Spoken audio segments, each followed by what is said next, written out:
बॉलीवुड की चमक धमक के पीछे होती है एक और कहानी, दर्द और तन्हाई की। और अगर किसी हीरोइन की जिंदगी सबसे ज़्यादा आंसुओं से भरी थी तो वो थी मीना कुमारी की, जिन्हें लोग ट्रेजेडी क्वीन भी कहते थे। उनका प्यार, उनका पति, उनका करियर और फिल्म पाकीज़ा सब कुछ बन गया एक दर्दनाक दास्तां। चलिए जानते हैं उनकी ज़िंदगी से जुड़े कुछ पहलुओं के बारे में। 1 अगस्त 1933 को पैदा हुई मीना कुमारी, जिनका असली नाम था मेहज़बा बानो, वो बेहद गरीब घर से ताल्लुक़ रखती थी। इतना कि उनके पिताजी ने एक बार उनको अनाथ आश्रम में छोड़ने तक का सोच लिया था, पर किस्मत ने उनके लिए कुछ और ही लिखा था। छोटी सी उम्र में एक्टिंग शुरू की और बेबी मीना के नाम से उनका फिल्मी करियर स्टार्ट हुआ। धीरे धीरे वो हीरोइन बन गई और उनकी दुख भरी आंखें सबको अपनी तरफ खींच लेती थी।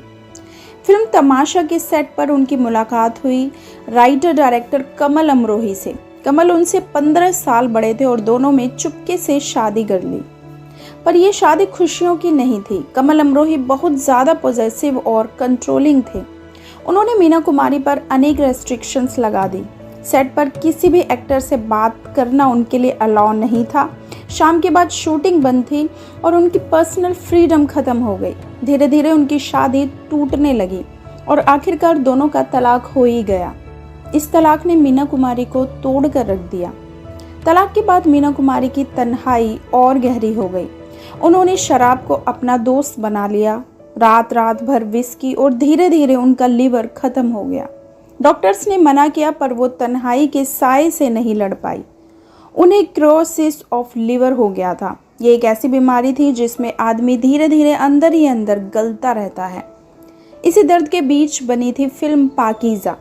ये फिल्म मीना कुमारी के पति कमल अमरोही का एक सपना था और इसे बनाने में 16 साल लगे। बीच में दोनों का तलाक हो गया था, पर फिल्म अधूरी थी जब कमल अमरोही ने मीना को वापस बुलाया और कहा कि अगर तुमने शूटिंग नहीं की तो ये फिल्म मर जाएगी। तो अपनी बीमारी के बावजूद मीना सेट पर आई। उनके चेहरे की रोशनी कम हो चुकी थी, आंखों में असली दर्द था और वही दर्द फिल्म के हर एक सीन में दिखाई देता है। पाकीज़ा रिलीज हुई 3 फरवरी 1972 को। शुरुआत में फिल्म फ्लॉप जैसी लग रही थी। ऑडियंस ने कहा कहानी पुरानी सी लगती है, शूटिंग स्टाइल आउटडेटेड है। कमल अमरोही का सपना जैसे कि टूट ही गया था, पर फिर हुआ कुछ ऐसा जो सिनेमा की हिस्ट्री में कभी भुलाया नहीं जाएगा। 31 मार्च 1972 मीना कुमारी का इंतकाल हो गया। सिर्फ 38 साल की उम्र में उनकी तन्हाई और शराब ने उन्हें मार दिया। और जैसे ही दुनिया को ये खबर मिली, लोग थिएटर्स की तरफ दौड़ पड़े। वो फिल्म जो शुरुआत में फ्लॉप थी, वो मीना कुमारी की मौत के बाद सुपर हिट बन गई। पब्लिक ने कहा पाकीज़ा सिर्फ एक फिल्म नहीं, मीना कुमारी की जिंदगी का आखिरी पैगाम है। अपनी रिलीज के कुछ ही हफ्तों के बाद हॉस्पिटल में मशीन्स के बीच अकेली मीना कुमारी दुनिया से रुखसत हो गई और बॉलीवुड ने खो दिया अपनी सबसे बड़ी ट्रेजेडी क्वीन को। पाकीज़ा के डायलॉग्स और गज़ल्स आज भी हमें रुला देती हैं, क्योंकि वो सिर्फ एक हीरोइन की एक्टिंग नहीं थी, बल्कि एक औरत का असली दर्द था।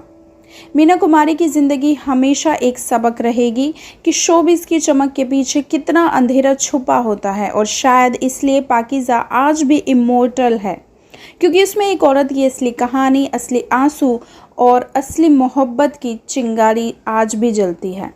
अगर आपको ये कहानी पसंद आई हो तो चैनल फिल्मी फैक्ट्स कैप्सूल को सब्सक्राइब ज़रूर कीजिए, क्योंकि यहाँ आपको मिलेगी बॉलीवुड की ऐसी ही अनकही और दिल छू लेने वाली कहानियाँ।